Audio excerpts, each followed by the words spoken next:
Now I'll show you how to assemble our gift from the heart.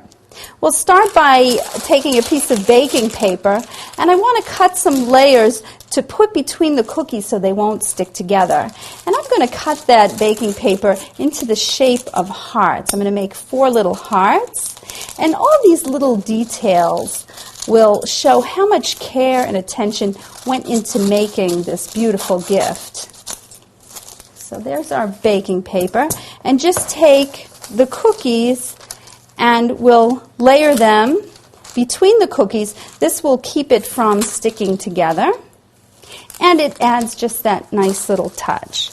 Now take that whole pile, and I'm going to place it into a clear plastic bag, because the cookies can be, a little greasy from the ingredients, and you don't want that to get on the papers. So I'm putting the whole thing into a little plastic bag.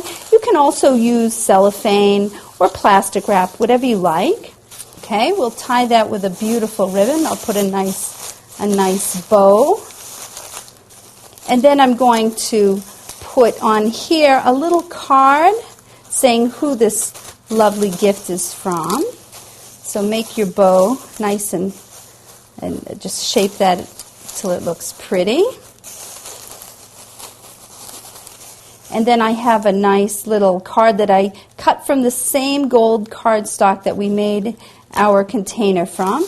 And I'll just stick that onto our cookie gift, onto our bag. And I'm going to trim off the excess from our plastic and fan it out. Very pretty. Next, you want to wrap it into some beautiful red tissue paper, and just wrap it like this so that the top of the heart and the bag and the bow and the little card, just so that the top peeks out. And then you put all of this into the prepared cone with the bow, and just kind of crumple it around until it looks beautiful. And that is our beautiful gift from the heart.